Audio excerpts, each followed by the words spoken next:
The silence was deafening. Margaret Chen stared at the rainbow of untouched party favors scattered across the picnic table, each one a small monument to her daughter's shattered hopes. Lily's wheelchair sat positioned at the head of the table, her small hands folded in her lap as she watched other children play on the distant playground equipment she could never use. The birthday girl's brave smile had long since faded, replaced by the quiet acceptance that had become all too familiar in their lives.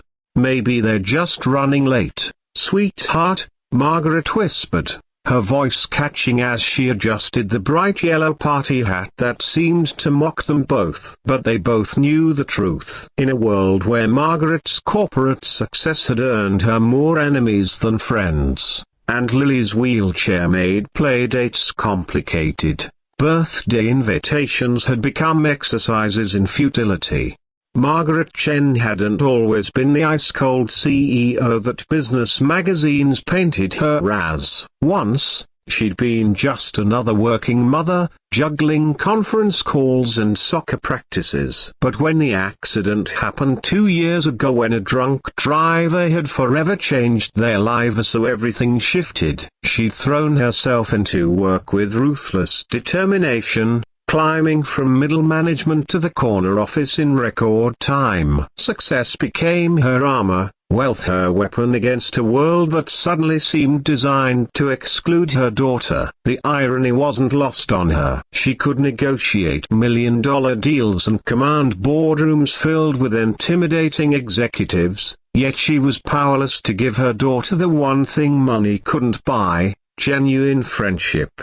"Mom, can we go home now?" Lily's voice was barely above a whisper. At 8 years old, she'd already learned to temper her expectations, to shield her heart from disappointment. The bright pink dress Margaret had special ordered, the elaborate decorations, the carefully planned activities, and none of it mattered when there was no one to share it with. Margaret was about to start packing up when she heard footsteps approaching. A man in paint-stained jeans and a faded Giants t-shirt walked toward them, his hand resting on the shoulder of a boy who looked to be about Lily's age. The child had thick-rimmed glasses and carried a wrapped present that had clearly been hastily assembled with newspaper and masking tape. "Excuse me," the man said, his voice gentle but uncertain. "I'm sorry to interrupt, but my son Jake and I couldn't help but notice.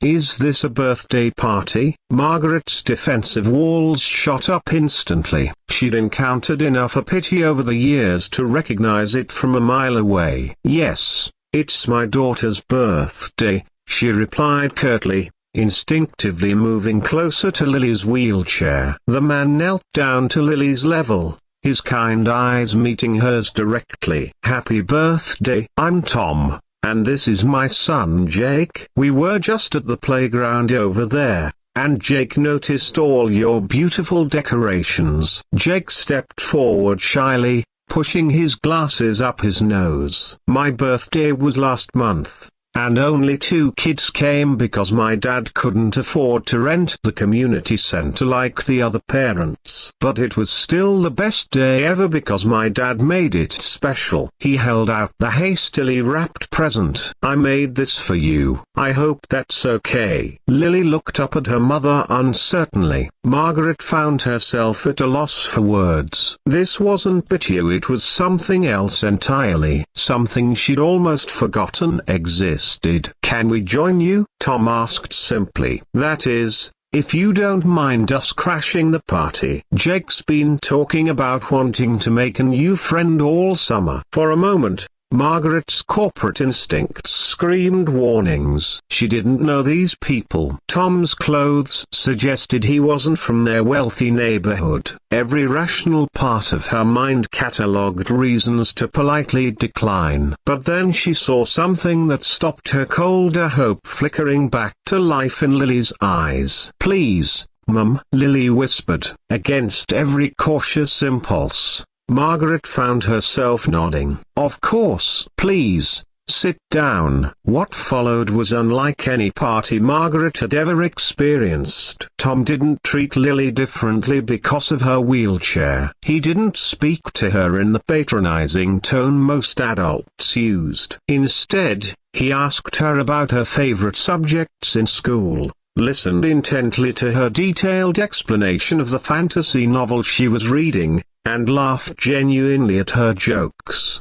Jake, meanwhile, had produced a deck of cards from his pocket and was teaching Lily an elaborate game that involved creating stories for each card drawn. Soon, both children were dissolving into giggles as their tales grew increasingly ridiculous. "You know," Tom said quietly to Margaret as they watched their children play, "Jake's been having a tough time making friends too. His mom passed away last year, and we had to move to a smaller apartment. New school, new neighborhood. It's been an adjustment." Margaret felt something crack inside her chest. "I'm so sorry. That must be incredibly difficult." Tom nodded, his eyes never leaving Jake. "Some days are harder than others." But watching him laugh like that, he gestured toward the children. "That's everything." As the afternoon wore on, Margaret found herself relaxing in ways she'd forgotten were possible. Tom didn't ask what she did for work or seem impressed by the expensive decorations. He didn't offer empty platitudes about Lily's condition or make awkward jokes to fill uncomfortable silences. He simply showed up, fully present, treating both of them like human beings rather than objects of pity or curiosity. When it came time for cake, Jake insisted on helping Lily blow out the candles. "Make sure you wish for something really good," he told her seriously. "Birthday wishes when you're 8 are extra powerful." Lily closed her eyes tight, took a deep breath, and made her wish. As the candles went out, Margaret found herself blinking back tears. For the first time in months, she'd seen her daughter look genuinely happy. As the sun began to set, Tom and Jake helped clean up without being asked. Jake carefully folded leftover napkins while chatting animatedly with Lily about books they both wanted to read. "Thank you," Margaret said as Tom loaded the last of the decorations into her car. "You have no idea what this meant to her." "To both of us." Tom smiled, and for the first time, Margaret noticed the exhaustion around his eyes, the careful way he moved as if carrying invisible weight. "Jake hasn't stopped smiling since we got here." "I should be thanking you." As they prepared to leave, Jake ran back to Lily's wheelchair. "Can we be friends?" he asked earnestly. "Like real friends who hang out and stuff?" Lily's face lit up brighter than her birthday candles had. "Really? You'd want to?" "Of course. You're the coolest person I've met all summer." Margaret found herself exchanging phone numbers with Tom, something that would have been unthinkable just hours earlier. As they drove home, Lily chatted excitedly about her new friend, already planning their next adventure. That night, as Margaret tucked her daughter into bed, Lily looked up at her with shining eyes. "Mom, I wished that someone would come to my party who really wanted to be there. Not because they had to, but because they chose to." Margaret smoothed her daughter's hair, her throat tight with emotion. "Did your wish come true?" Lily nodded solemnly. "But I think the best part wasn't that they came. It's that they stayed." In that moment,